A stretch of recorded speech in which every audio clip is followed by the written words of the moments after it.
So anyway, let's get on to what's been going on this week. Really important week. Brexit. Everybody's been talking about Brexit. I'm British and I'm bored with it. So heaven knows what the rest of the world thinks about it.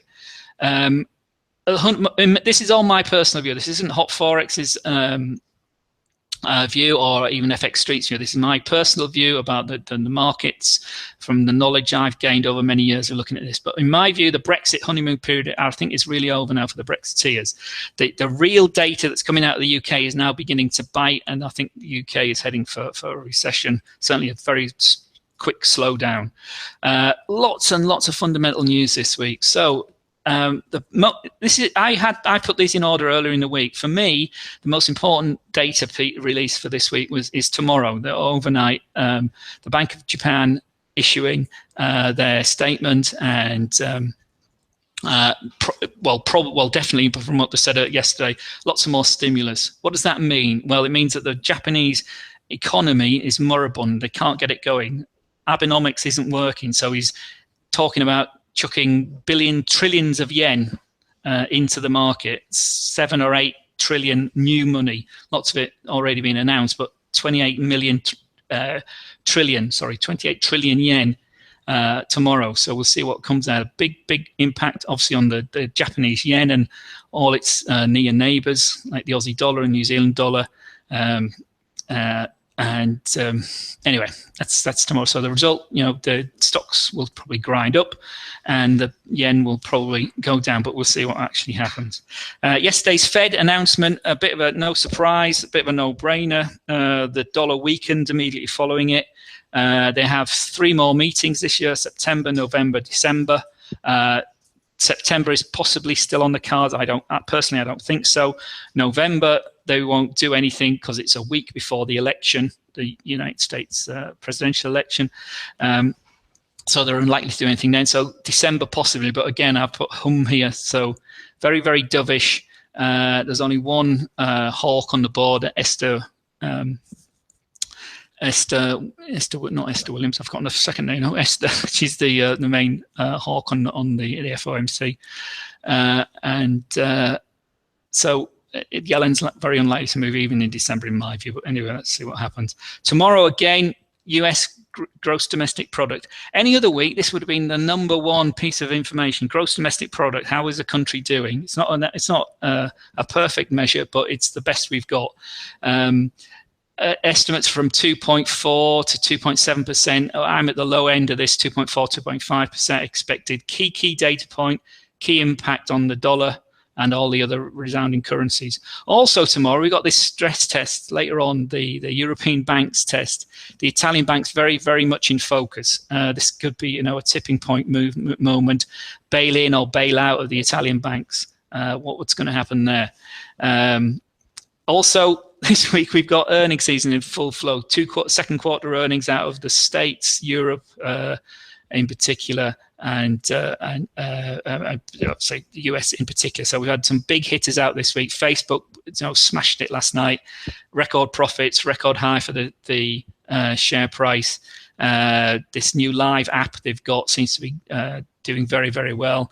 Apple off its knees, a big gap up in the Apple chart the other day. BP and Shell under lots of stress. BP, British Petroleum, big oil refiners. Shell announced today 72% drop in profits. So lots and lots of data for the market to absorb on top of all these other issues as well. Lots and lots going on. Deutsche Bank way down. Profits were only 20 million euros for the quarter, compared to 276 million, I think, this quarter last year. Very, very under pressure. And again, Deutsche Bank could be, the reason I put Deutsche Bank on there is that a couple of years ago they were the most forex trades went through Deutsche Bank. They were the key #1 forex trading bank, and now they're under lots and lots of pressure. And again, it could be a bit of a tipping point if something happens with Deutsche Bank going forward. Deals this week, Verizon old stable telecom stock, yields 4%, very nice. Thank you very much. When there's negative yields and on bonds and other assets, but buy a few Verizon shares and they'll give you 4% every year as well. Gobbled up Yahoo, one of the original internet companies, $5 billion deal. Small cash for Verizon, a $200 billion company. So lots of merger and acquisitions. That adds confidence to the market. That adds that positivity as the stock markets are grinding up. But in my view, stock markets are only grinding up because it's the only game in town. Investors can't get a return anywhere else. There's negative interest rates in the banks. There's negative interest rates on the yields. The yields are negative all over the world. And so where do investors get money? Well, it was stocks, but they're getting very, very highly valued stocks. So it looks like they might be slowing down as well. Other news this week: we've had inflation out of Australia. The Aussie dollar has sort of bounced around a bit on that. Real problems with inflation all around the world. This time last year, we were talking about deflation being exported from places like China and Japan, and it's just not picking up.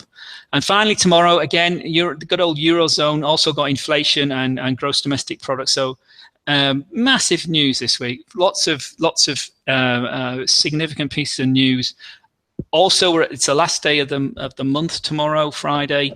Lots of squaring off of positions. It's not only the last day of the month, it's the last day of July. So lots of people will be going off on holiday, investors squaring off their positions. So might be some strange moves today and for the rest of the day and tomorrow. But with all this data hanging around, lots of potential volatility. Volatility is good for us as traders, but you got to trade with caution and trade with good risk management, and you're okay. So this is tomorrow. So Bank of Japan overnight in the morning, here our time here in Cyprus.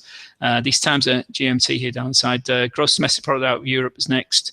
Then it's gross domestic product later on from the States, and then other personal consumption is quite significant. That's a preliminary figure. Preliminary figures are always the most important, and because they're the first indication of where we are.